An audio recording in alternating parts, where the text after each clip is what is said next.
Agradezco esta invitación para poder hablar precisamente, como se indicaba en la presentación, de un proyecto de investigación y desarrollo que hemos dirigido el profesor Amadeo Serra y yo desde la Universidad de Valencia y contando con la inestimable colaboración de compañeros que han aportado durante 4 años investigaciones, análisis sumamente interesantes. El equipo principalmente se centró no en la idea de Germanía como proceso histórico, que queda mucho por analizar, pero que ya contaba con serios estudios como los de Ricardo Cárcel Ortiz, como el de Eulalia Durán, como el de Pablo Pérez, como el de Vallés, monografías ya en libro,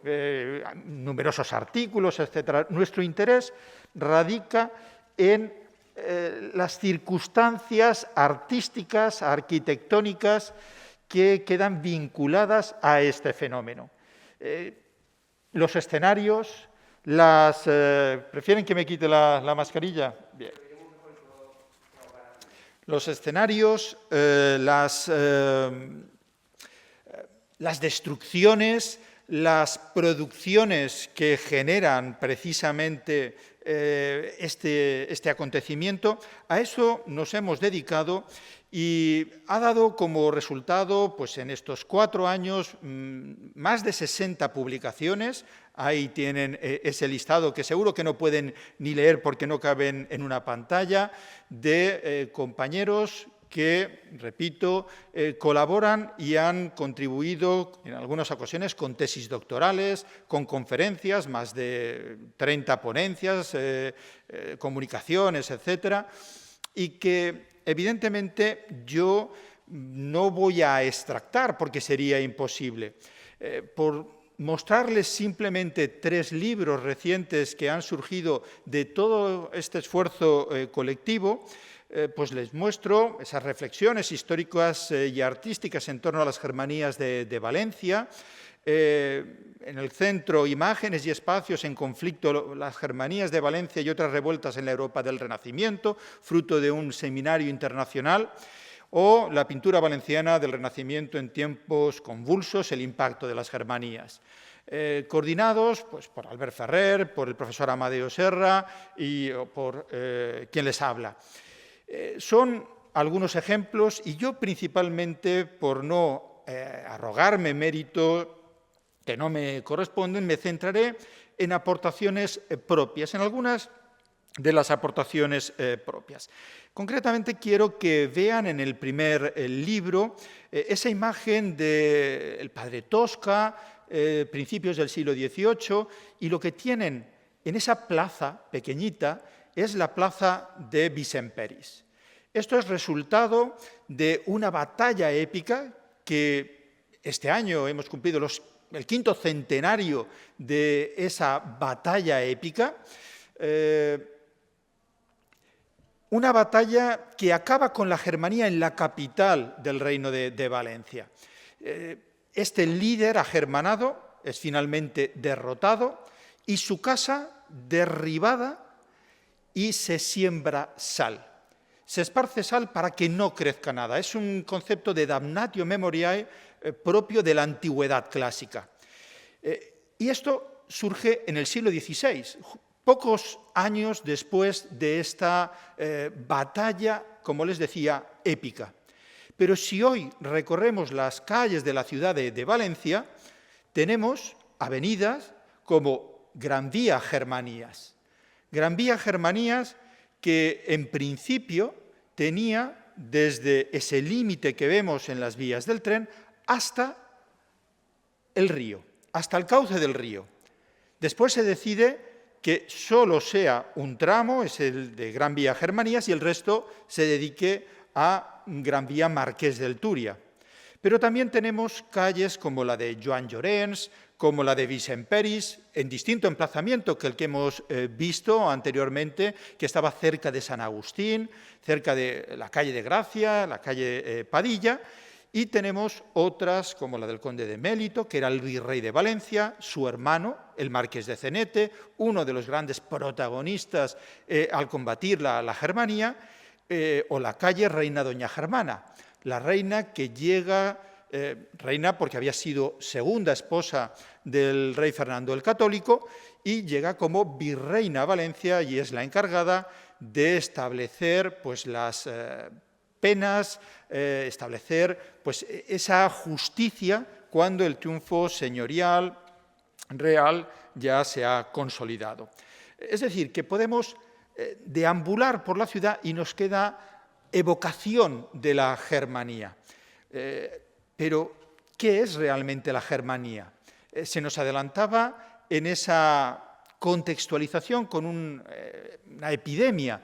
Evidentemente, es una epidemia de peste que surge en torno al mes de mayo de 1519, y esa situación hace que las autoridades que pueden encontrar un acomodo distinto salgan de la ciudad, vayan a otras residencias fuera de la ciudad, y queda, en cierta medida, desamparada la ciudad.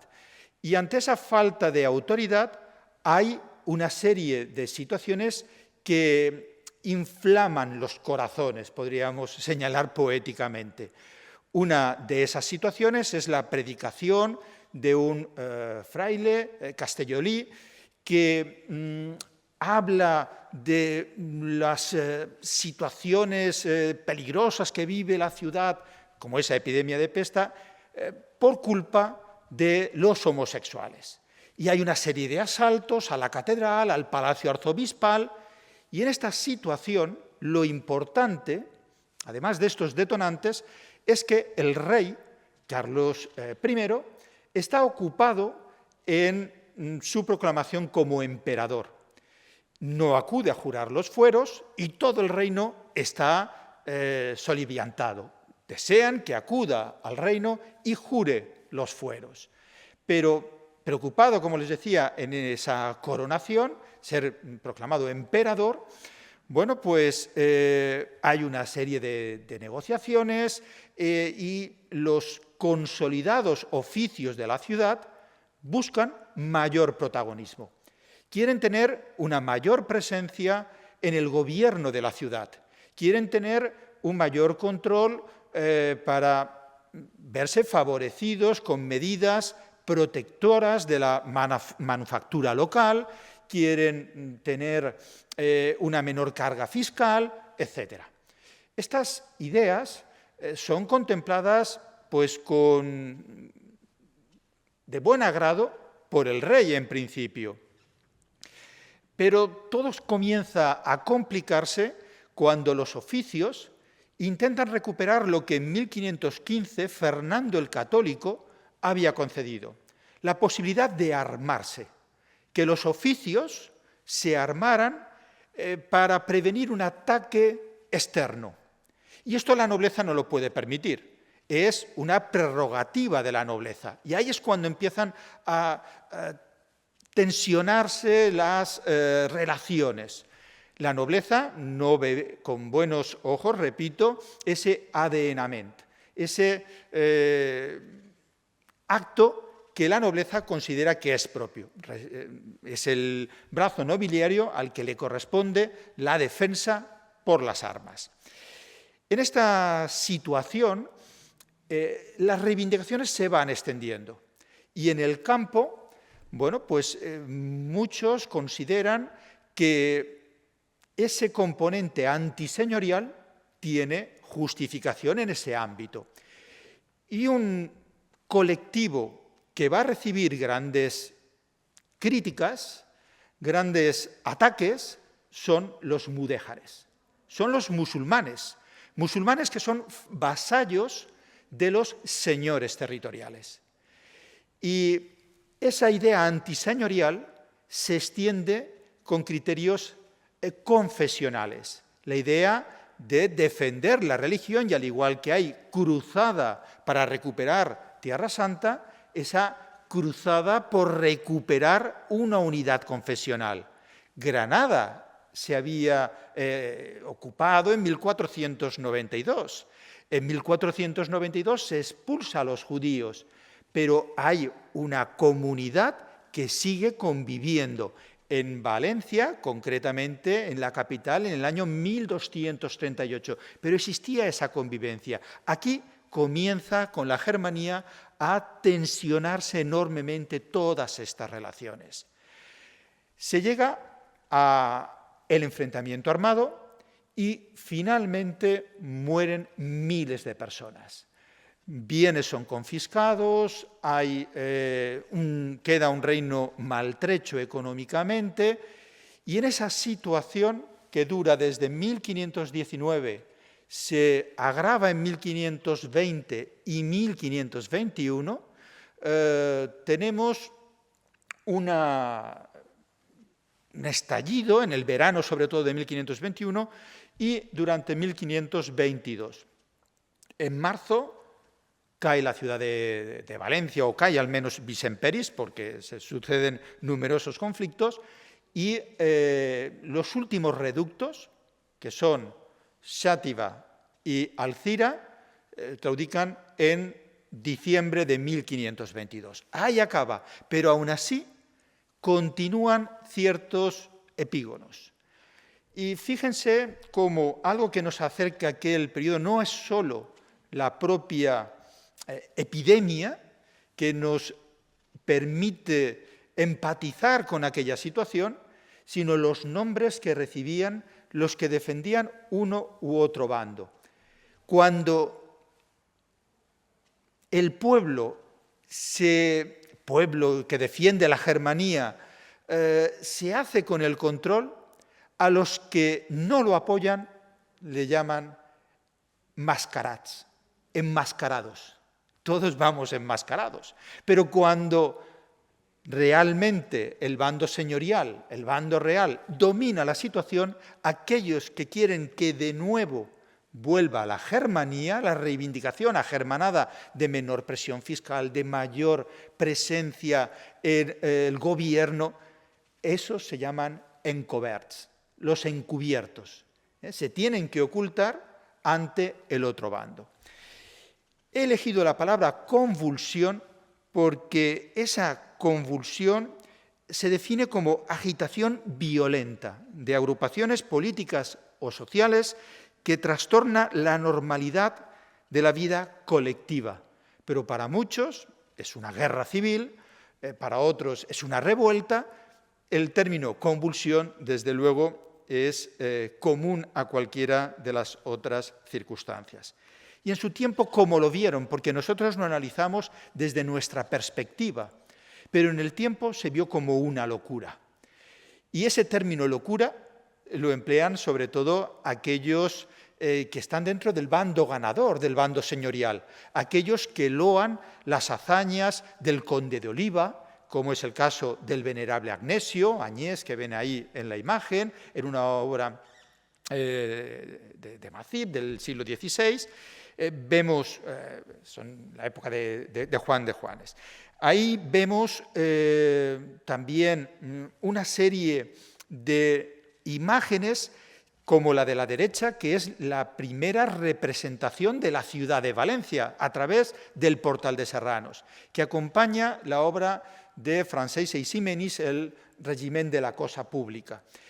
Y aparecen los jurados de la ciudad y la protección de esos jurados. Pero verán que arriba hay unas estrellas y aparecen Escorpio y Marte. Y la loa a la ciudad de Valencia, como la que realiza en la obra de la izquierda, Lucio Marineo Sículo, en 1517, que es cuando para esa crónica, alaba a la ciudad de Valencia por su clima, su ubicación, su piedad, su gobierno, donde viven mercaderes, nobles. Nada hacía presagiar ese conflicto. Y sin embargo, cuando estalla la Germanía, la interpretación que hace este venerable Agnesio en la obra que tienen en el centro es una locura, probablemente porque la ciudad está sometida a Escorpio, que está bajo el influjo de Marte. Esta era una forma de alabar a la ciudad constante. Y aquí buscan una explicación a lo que parecía inexplicable, ese brote de violencia que es muy distinto al de un fenómeno contemporáneo, el de las comunidades de Castilla. Es contemporáneo, pero las comunidades no tienen nada que ver con las germanías. Las comunidades es una forma de entender el gobierno, la posición que debe tener el monarca, y realmente separa a la nobleza. Las germanías en Valencia es un movimiento muy distinto que lo que busca es que las clases populares de unos sectores productivos sumamente poderosos y sumamente consolidados adquieran el protagonismo que consideran que deben tener. Esa locura es la que el humanismo está reivindicando de manera generalizada.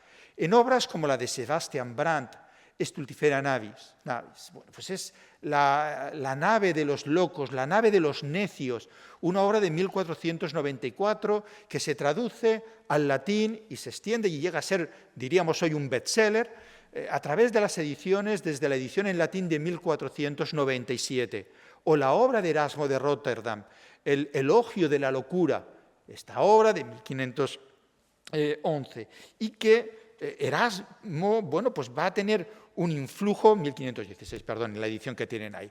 Y la de Vives, que les traigo, una obra que va a tener una enorme difusión y que Vives, valenciano, pero que está asentado en Brujas, que tiene conocimiento por lo que sucede en Valencia a través de la correspondencia, pero que tiene relación con el arzobispo de Valencia, que desde época, bueno, pues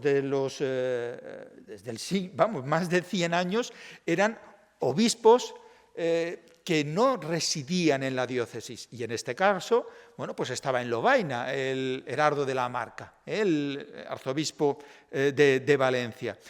Y Vives, en 1526, realiza una obra que tienen ahí, y les voy a traducir del latín cómo él sintetiza esas comunidades y esas germanías.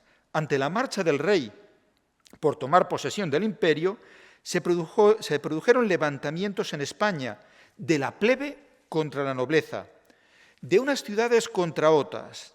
Esto fue locura y no disensión, pues la multitud no sabía qué quería, por qué habían tomado las armas ni en favor de quién luchaba. Los nobles no ignoraban cuál era su recompensa en la guerra. Repito que esta visión es la visión del sector vencedor, y están dedicando esas obras a monarcas, a condes, que es donde pueden tener esa protección. Tanto Erasmo recibe la protección de Carlos V, como Vives está muy vinculado pues, a todas las grandes monarquías, desde la inglesa, la francesa o en España. Esto es lo que podríamos señalar para contextualizar el fenómeno de la germanía como algo histórico. Pero lo que hemos trabajado principalmente son esas ramificaciones, es decir, esas consecuencias en el terreno artístico. Hablando de ramificaciones, yo les voy a poner simplemente un ejemplo para que vean hasta qué punto influye ese conflicto en lo que podríamos entender que es el epicentro del movimiento agermanado. En estas obras de principios del siglo XVII y principios del siglo XVIII vemos el centro de la ciudad de Valencia, a través de la obra de Mancelli o de la del padre Tosca. Tenemos en la parte inferior derecha, en ambos casos, la casa de la ciudad, lo que es el objetivo fundamental de los agermanados. Quieren tener presencia en el gobierno municipal, y ese es el principal objetivo, la casa de la ciudad. Pero justo a su derecha, en la imagen, tenemos el Palacio de la Diputación, el Palacio de la Generalitat, que en ese momento se está construyendo. En la casa de la ciudad se está realizando también obras en la capilla, con un programa pictórico, etc. Y ven claramente la Catedral de Valencia. y a su izquierda, en la imagen, hacia el este, el Palacio Arzobispal. Bueno, pues en la catedral se están realizando obras como constantemente venía sucediendo. Piensen en los ángeles músicos del presbiterio, obra de 1472, piensen en las obras del retablo de plata que desaparece en la Guerra de la Independencia, pero que era la obra apreciada y que las pinturas de los Hernandos simplemente eran el envoltorio que protegía lo que era realmente el retablo de la catedral, y tenemos que en este escenario se van a producir asaltos, se van a producir realmente momentos de gran tensión.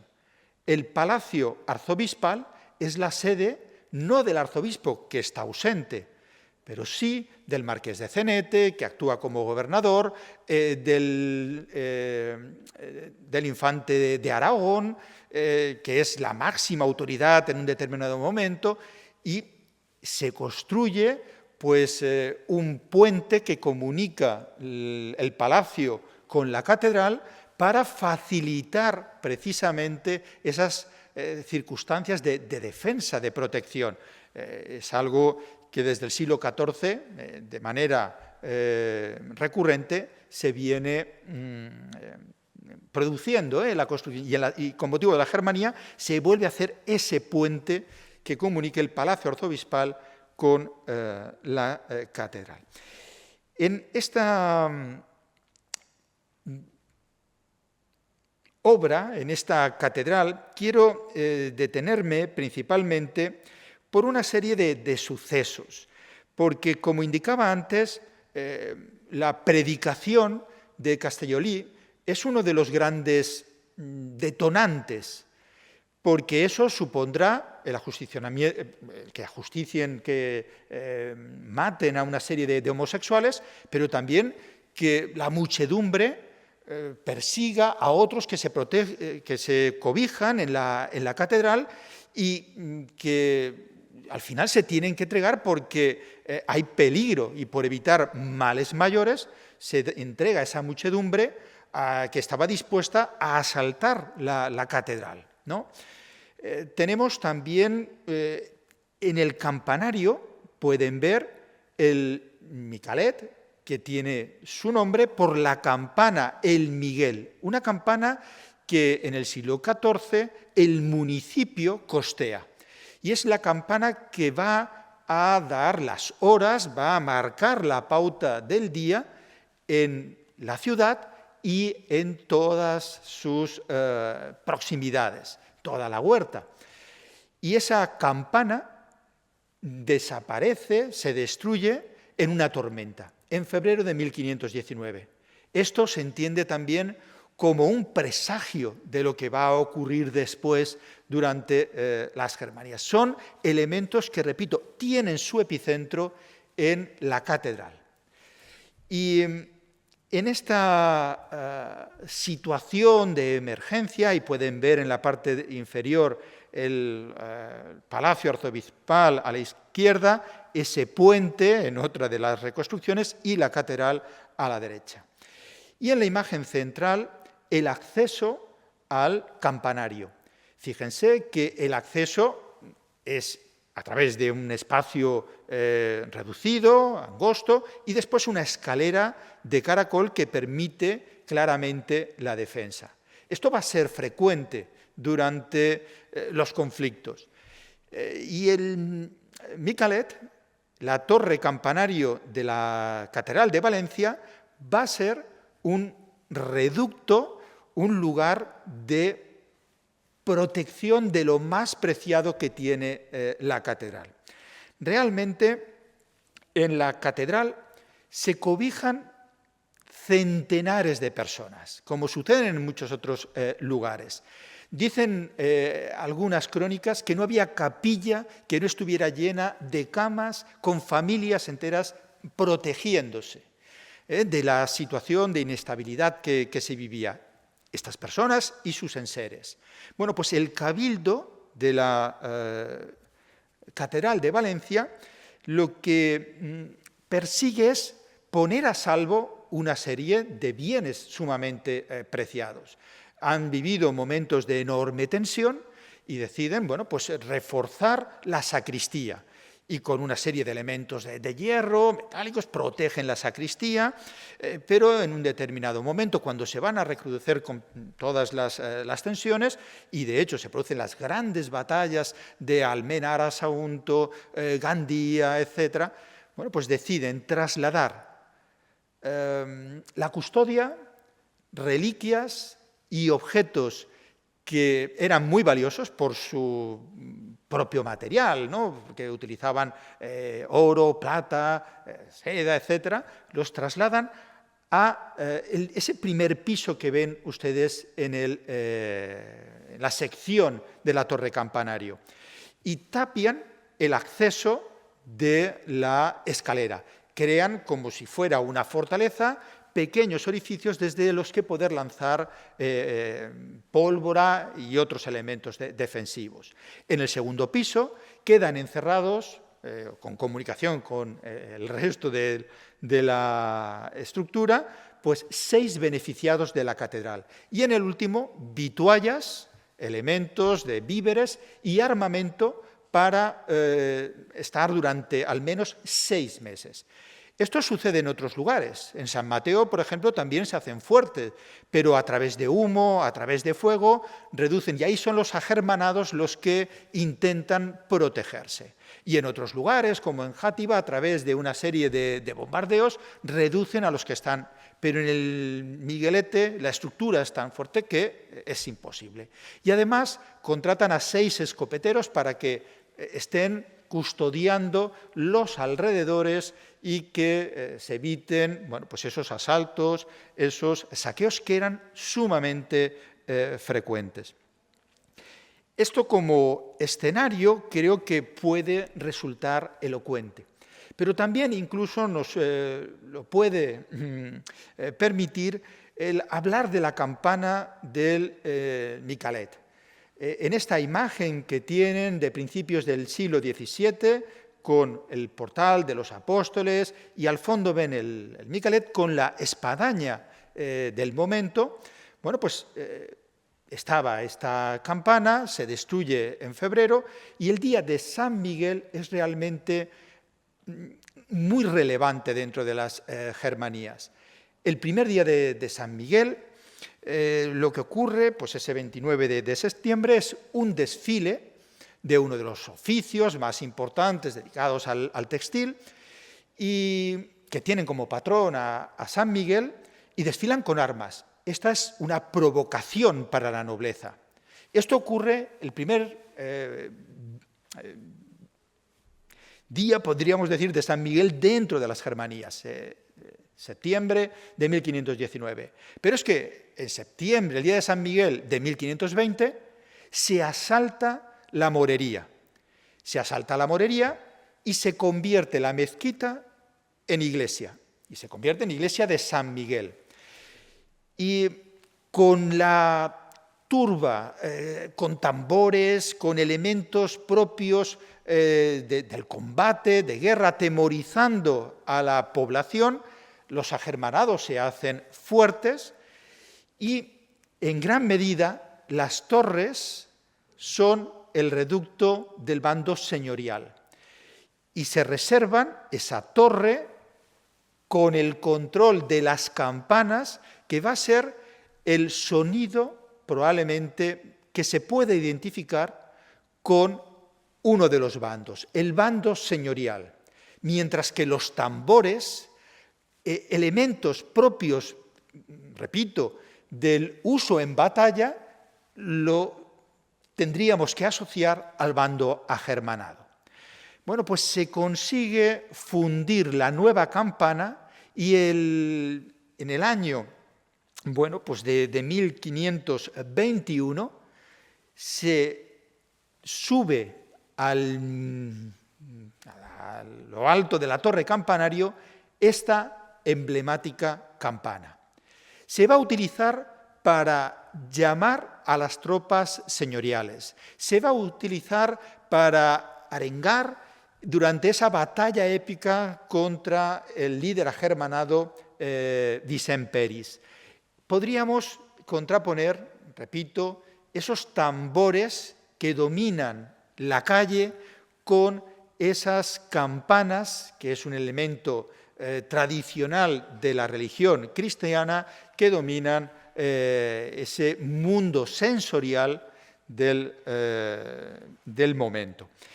Bien, esta campana tiene una inscripción, que es una Ave María, pero también tiene una oración al arcángel San Miguel que expresa esa defiéndenos en la batalla, defiéndenos en la lucha, con la idea del momento de inscripciones en las campanas que con su tañido se consideraba que tenían ese factor apotropaico, ese factor de defensa, porque iban trasladando esa defensa, esa solicitud de ayuda a través de esas ondas sonoras.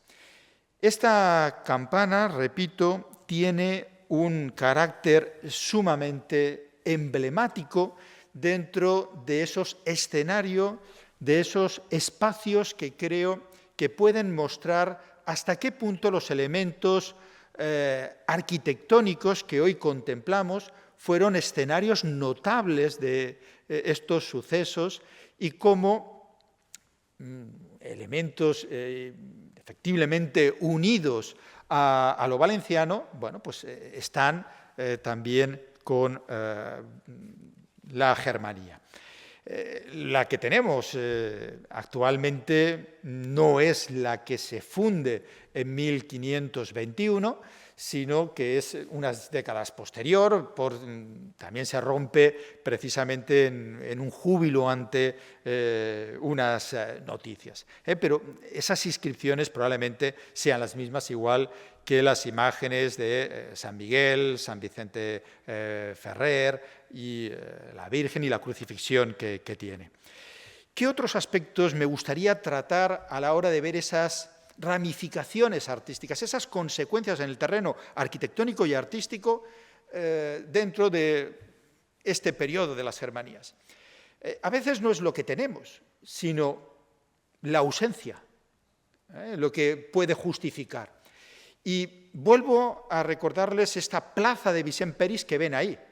La imagen es de principios del 18, pero la denominación de plaza ya está en el 16. Es curioso, podríamos pensar, cómo pueden darle nombre a una persona que es un líder del movimiento agermanado y que es muerto, es descuartizado, queda expuesto para escarnio y escarmiento de los que puedan querer seguir su senda, pero lo cierto es que aparece como plaza de Vicent Peris y así se conoce en la documentación y llega, repito, hasta época muy avanzada. En época contemporánea se mantiene, pero en otras ubicaciones, esta plaza de Vicent Peris. Lo mismo podríamos pensar de otras casas señoriales, por ejemplo, la del vizconde de Chelva. El vizconde de Chelva ve su palacio asaltado, derruido y durante semanas se está derruyendo el edificio en ese concepto, como decíamos, de damnatio memoriae, como también es atacado su palacio en la sede del señorío. Y en esa ausencia yo quisiera destacar de nuevo las palabras del venerable Agnesio de Añés en esta obra escrita en latín, que se publica en 1543, pero él es testigo de los hechos, él está al servicio del conde de Oliva y acompaña al conde de Oliva.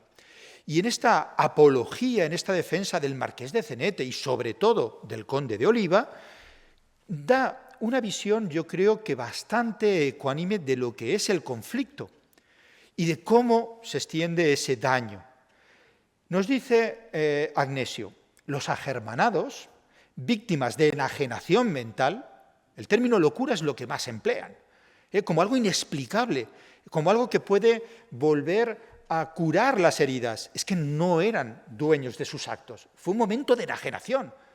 porque seguimos conviviendo con nuestros vecinos. Víctimas de esa enajenación mental devastaron castillos, demolieron pueblos, quemaron casas, realizaron sacrilegios impronunciables, violados los lugares sagrados y expoliado los templos. Hechos que con dolor del propio virrey, continúa diciendo, realizaron los ejércitos reales en las iglesias de Quart, Torrent, Algemesí y Ollería. Estas dos últimas quemándolas con agermanados y sus familias acogidas a sagrado. Y realmente esto sucedió así. Y sobre todo hay más testimonio de los asaltos de los nobles y del bando señorial y de las tropas que los acompañan a lugares cristianos. Hay más testimonios de esto, y el propio virrey de Valencia en su testamento deja una serie de importantes sumas de dotaciones económicas para ayuda de la reconstrucción de lugares como Algemesí, porque habían quemado los templos con personas dentro y hay esa expiación. Los agermanados sobre todo se dirigen a una serie de palacios y las mezquitas, los lugares de musulmanes, que son los vasallos fieles de los señores territoriales.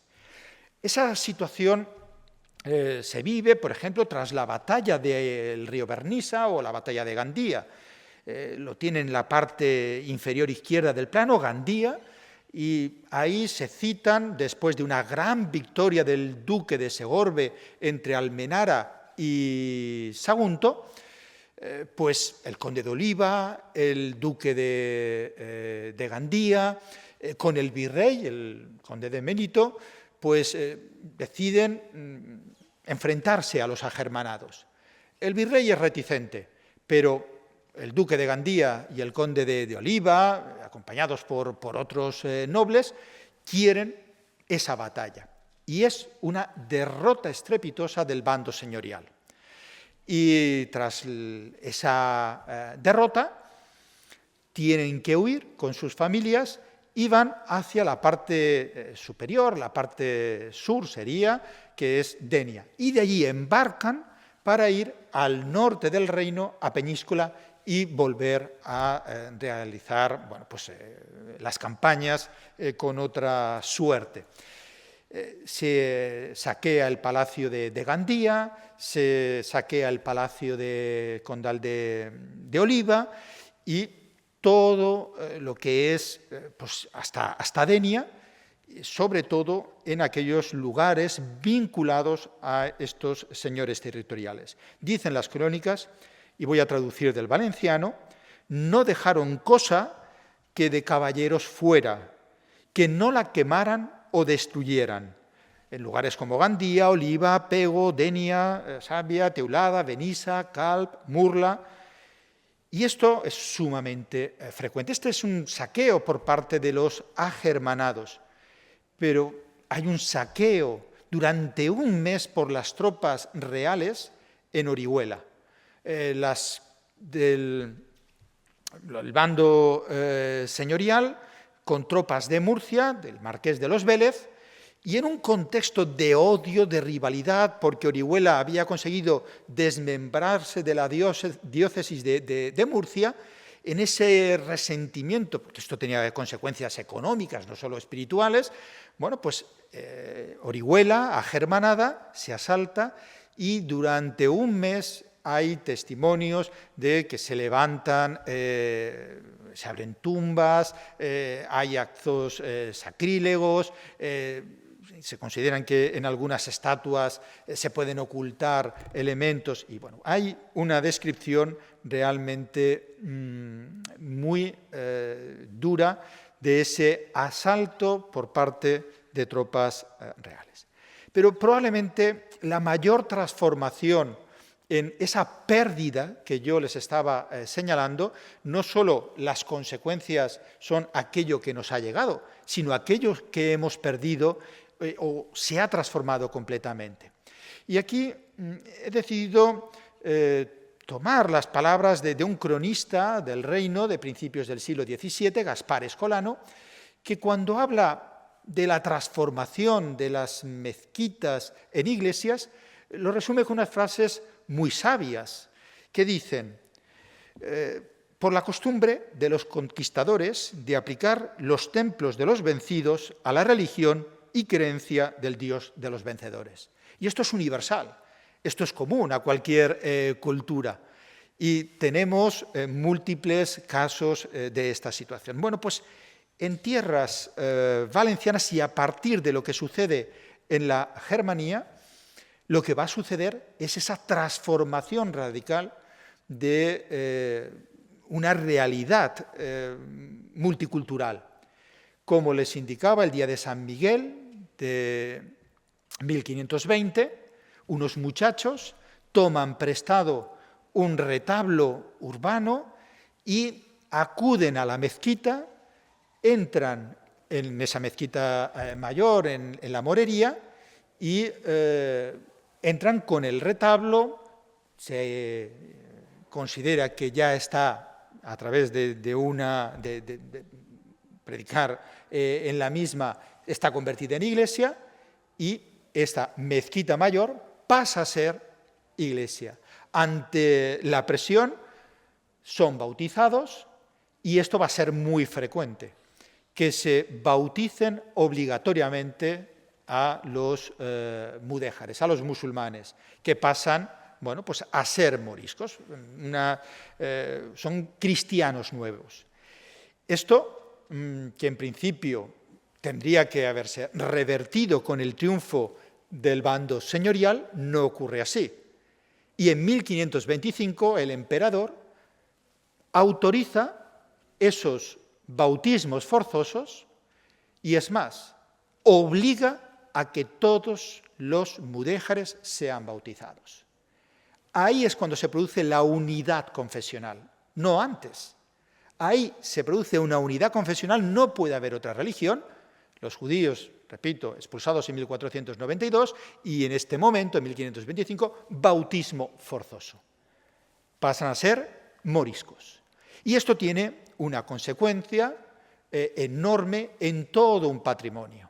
Un patrimonio porque las mezquitas se convierten o se derriban o se convierten en iglesias. Se les añade una campana, que es el elemento identificativo.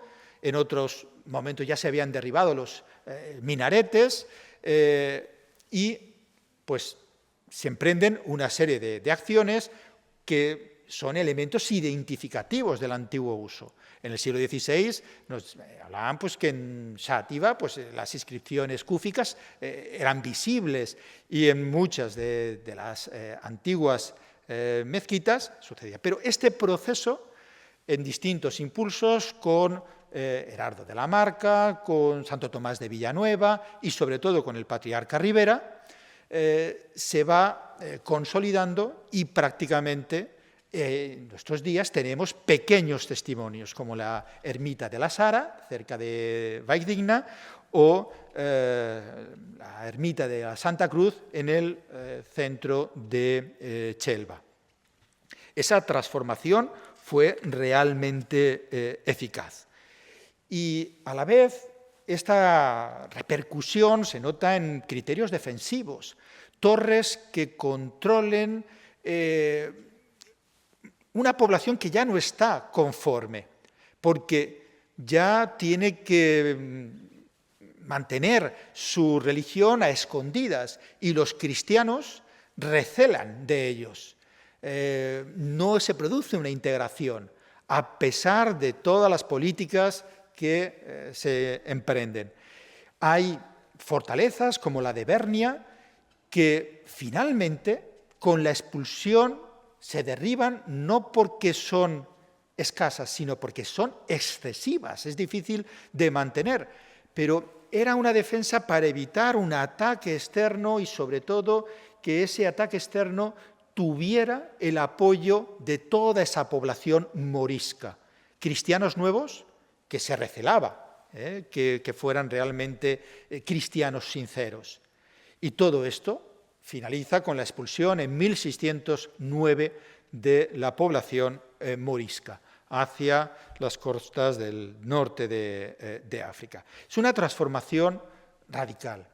Otros elementos de ramificación, de consecuencia artística, es la perturbación que todo conflicto genera. Se interrumpen muchísimas obras. El Palacio de la Generalitat, que vemos en esta fotografía, porque la casa de la ciudad, el ayuntamiento, se derribó en el siglo XIX y ahora desde la Plaza de la Virgen podemos ver ese jardincito que ocupaba la casa de la ciudad, podemos ver la torre del Palacio de la Generalitat. Pero esa torre es como una excavación arqueológica, es una estratigrafía. Tenemos una arquitectura de finales del XV, principios del XVI, con un criterio ambicioso en la época de la Germania y se detiene. Se detiene precisamente por las consecuencias que tienen para todo el reino el conflicto, la convulsión de la Germania. Y tiempo después se continúan las obras y acaba con esa balaustrada de sesgo escurialense, herreriano, que nos muestra pues, toda esa estratigrafía y el tiempo que dista entre los inicios y la finalización por esa perturbación de la Germania. Pero también en los pintores es sumamente evidente. Y les muestro, en la parte superior izquierda, es el lugar que ocupamos los que están presentes en este auditorio. Es la plaza del ayuntamiento, que no es más que el antiguo huerto y convento de San Francisco, uno de los más grandes que había en la ciudad de Valencia. Y tenemos en la parte inferior derecha el mercado y en la confluencia de esas dos importantísimas vías la plaza de Cajeros. Ahí es donde estaban los pintores. Y los pintores en esta época estaban vinculados a realización de mobiliario, es decir, no era un oficio independiente.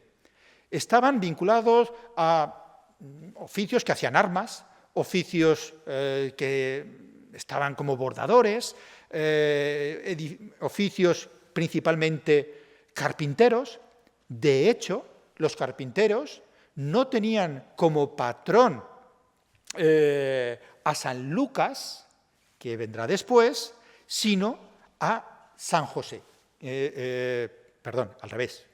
No tenían a San José, que es carpintero, sino que tenían como patrón a San Lucas, que es el patrón de los pintores. Bueno, pues en el intento de crearse como oficio, como en otras partes de España, se produce precisamente durante la Germanía.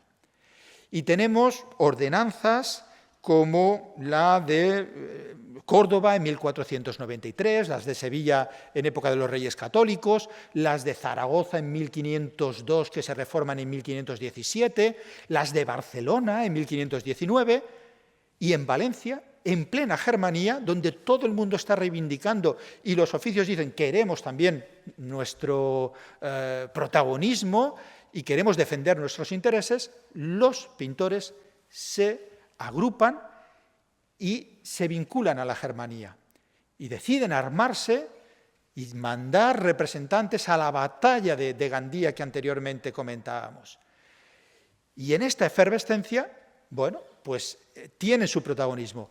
Cuando cambia la situación, se desdicen, tienen como todos los oficios, y tienen sus representantes para el bando que va a combatir la Germanía. Y precisamente en Valencia no hay un oficio, no hay unas ordenanzas semejantes a otros lugares, porque esa reivindicación se produce durante la Germanía.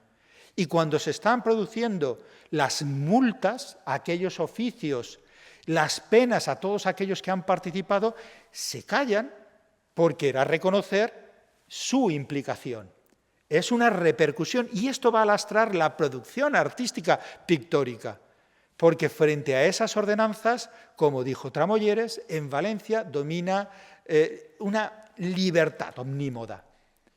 Son situaciones que nos van indicando esa ramificación, esas consecuencias en el terreno artístico. Podemos intuir los exvotos, las personas que estarían agradecidas y que realizarían encargos. Sabemos que los que se protegen en la Germanía de Mallorca, que es algo posterior y que tiene el mismo sesgo que la de Valencia y que hacen a imitación de la de Valencia y tienen relación, pues deciden hacer un retablo dedicado a la Trinidad, con esa imagen tan poco habitual y lógicamente es anterior al Concilio de Trento, que es la representación de la Trinidad con 3 figuras humanas. En tierras valencianas sabemos que en Alcira, concretamente, el Cristo de la Virgen María tuvo un exvoto y que se representó en un milagro. Alcira es el último reducto en caer, en diciembre de 1522. Y una persona ya apellidada Travers de Ontinyent recibe 20 estocadas. Pero se encomienda a este Cristo muy venerado, un Cristo que, según las crónicas de 1413, que hacen unos ángeles y que además tiene una bellísima factura, como dice Viciana, el cronista Viciana. Bueno, pues en agradecimiento hace que la capilla esté decorada con la Pasión e incluye su milagro. Podemos considerar, y sabemos, que hay inscripciones, que hay exvotos, una serie de obras que no han llegado hasta nuestros días. Pero, ¿qué ocurre con esas obras más elocuentes? ¿Por qué no tenemos obras ambiciosas de las comunidades, de las germanías? Si analizamos estas obras de Martin van Heemskerck de mediados del siglo XVI y donde narran los grandes acontecimientos del emperador Carlos V, no encontramos las germanías, no encontramos las comunidades, encontramos a Solimán, al Papa, al rey francés Francisco I, a los príncipes alemanes, tenemos la batalla de Pavía, el asalto a Roma, tenemos incluso América, como ven en la parte inferior izquierda, que no estuvo, como todos conocemos, el emperador. Pero son grandes momentos. ¿Y por qué no las germanías? ¿Por qué no las comunidades? Primero porque hay muchas revueltas, no solo estas. Y esto nos permite calibrar. ¿Por qué las que tienen una connotación religiosa? Pues probablemente porque es en la defensa de la fe, pero aquello que tiene esa connotación civil, ese cuestionar la autoridad, pues con dificultad se va a reconocer en un contexto amplio. Y aquí entramos también en términos muy de la época, como es el concepto de decencia, de honestidad, de mesura del momento, que es el que lleva a Felipe II, a finales del siglo XVI, a no incluir en las inscripciones que tienen los mausoleos de Carlos V y Felipe II sus grandes hazañas. Las propuestas que recibe considera que no. Le dicen, pero bueno, si es que eso lo va a encontrar en cualquier libro. Y es más, lo que le proponemos no están ni, y señala precisamente, súbditos rebeldes, en alusión a las comunidades, a las germanías, etc. Los rechazan. Son conceptos muy propios de la época. De manera que en un contexto amplio, ambicioso, no vamos a encontrar esos programas. Y en un programa cercano a nosotros son otros conceptos los que tendríamos que utilizar propios de la época. Utilizo aquí pues, a Nebrija, de finales del siglo XV, al Tesoro de la Lengua Castellana, pues, principios del siglo XVII, o en el siglo XVI, como citábamos anteriormente a Lucio Marineo, Sículo. El concepto de memoria. ¿Qué entienden por memoria? Pues memoria para ellos es algo que está en la mente, pero también la memoria es algo que está en un objeto y nos sirve como recuerdo. Y de ahí el nombre de monumento. Pero también de estos términos viene lo memorable, y lo memorable es aquello que es digno de contarse. Y una guerra civil no es digna de contarse, porque lo que se quiere es que las heridas probablemente cicatricen y con cierto cuidado se tienen que utilizar estos términos porque todos los actores han cambiado. Los mudéjares, que estaban con el bando señorial, de repente, con los bautismos forzosos, en 1525, algunos se sublevan desde Benaguacil y van a la Sierra de Espadán, a la Sierra de Bernia, y ya cambian los actores. Y esa situación es realmente incómoda, y muchos de los elementos quedan como divisas, no como algo memorable para que todo el mundo se entere, sino como memoria, como un recuerdo más íntimo, más personal, como una divisa familiar o reservada y que queda oculta para otros. Y esto es lo que ocurre en el maravilloso Palacio Condal de Oliva, que fue derribado cuando un arquitecto danés intentaba trasladarlo, incluso salieron una serie de barcos y con piezas, trasladarlo a Copenhague para hacer un museo español en Copenhague y que el palacio fuera el continente de ese museo español. Se detiene, pero gran parte de lo que quedaba, décadas después de la guerra civil, bueno, pues se derriba y se pierde irremediablemente. A través de estas fotografías de esa brigada danesa, pues en torno a las primeras décadas del siglo XX, tenemos una inscripción, tenemos un friso, que es un desfile militar, y lo que pasó completamente desapercibido, porque parecen elementos ornamentales, es una inscripción en latín. Y esa inscripción en latín la dio el cronista del duque de Osuna a mediados del siglo XIX. Decía que este palacio era el mejor que tenía el duque de Osuna. Condado de Oliva, pasa al Ducado de Gandía, pasa a la Casa del Infantado y nada menos que a la Casa de Osuna. Pues es el mejor que tiene. Bueno, pues se perdió todo esto. Pero esa frase que no llega a reconocer, bueno, pues me rondó y finalmente encontré que las frases que utilizan con elementos muy ornamentales viene de esta obra de Sebastián Brant, de La nave de los locos. Y aparecen frases textuales que se repiten, y fíjense que lo que está tratando esta obra es precisamente de la corrupción del orden, como una persona que lleva las espuelas en la puntera, no en la parte del talón, con unos caballos que no tiran del caballo, sino que van detrás del mismo, es decir, una inversión de los elementos que pervierten el orden y que hace que todo sea ingobernable. Es una crítica. Y al lado vemos esa nave de los artesanos que critica que todos quieran tener, pues quieran trabajar poco con mucho dinero, que todos... Una crítica del momento despiadada de esta obra. Y además alaba, bueno, pues a Maximiliano, que intenta recomponer el imperio en defensa de la fe y contra un enemigo externo. Lo que busca es la unidad. Esos elementos son los que se utilizan en esa inscripción. Y la única pieza que se conserva, que está en Nueva York, es la que tiene en la parte central. A través de esa inscripción, de la descripción, de las fotografías, de la enumeración, podemos reconstruir cómo era esa sucesión del palacio, donde vemos ese capitán de la vanguardia, que era el conde de Oliva en la batalla de Gandía, ese puesto que fue una derrota, pero que según los principios que debemos seguir del momento, no importa la victoria, sino el comportamiento honorable, dispuesto a dar la vida cuando la situación no es favorable. Y esa sucesión de elementos militares que finalmente conducen a la victoria.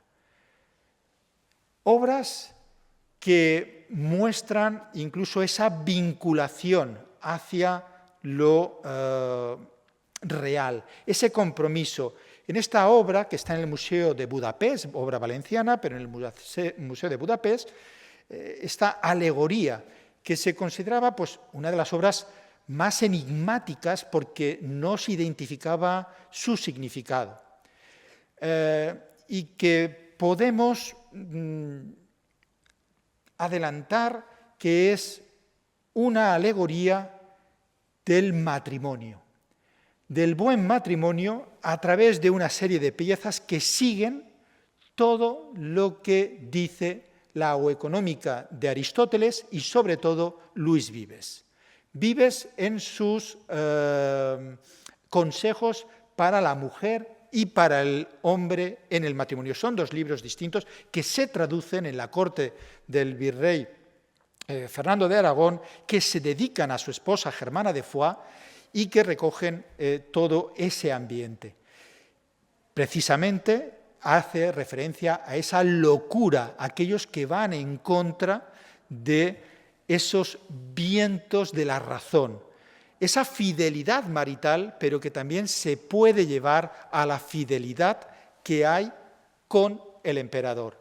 Y hay elementos como esas coronas que pueden invitar a pensar en ello. Ese mundo de las divisas ahora a nosotros nos resulta complejo, pero era frecuente. Sabemos que estas divisas se utilizaban en la Universidad de Valencia, utilizando la obra de Pagadán, mostrando la historia de Sansón, por ejemplo, para criticar ese levantamiento de los comuneros o de los malos consejeros que llevan a la pérdida de la concordia. E incluso monumentos como el de la batalla de Almenara se hacen mucho tiempo después. La batalla de Almenara es 1521, es lo que ven al fondo. A la espalda tendríamos Sagunto, pero es 1542 cuando se hace esto. Cuando se terminan Cortes, el emperador va a visitar Valencia y se emprende esta obra para resituar de nuevo a los protagonistas, con el escudo de la ciudad de Valencia, que era el epicentro de la Germanía, pero ahora se pone como protagonista, ¿no?, de esa lealtad al monarca. Esa relectura o reescritura de los acontecimientos será frecuente y llegará pues, al siglo XIX con la Renaixença, que tiene un gran auge, o como mostrábamos anteriormente, en el callejero urbano hasta nuestros días. Es una utilización constante. Piensen que en la Renaixença es cuando se abre esa Gran Vía de Germanías. En la República, pues la calle de Joan Llorens, pero justo después de la Guerra Civil, en 1940, cuando están las calles del Conde de Mérito, Marqués de Cenete, Reina Doña Germana, la de Vicent Peris sustituye a otra ya en la década de los 60, ¿no? Estamos reutilizando constantemente el pasado y nuestra actitud con estos vestigios del pasado y con la propia historia está siempre en continuo debate y nos retrata hacia el pasado. Incluso yo aquí haría un llamamiento incluso a una exposición o una serie de actos que puedan devolver este momento tan importante de la historia como fueron las Germanías. Nada más, muchas gracias por su atención.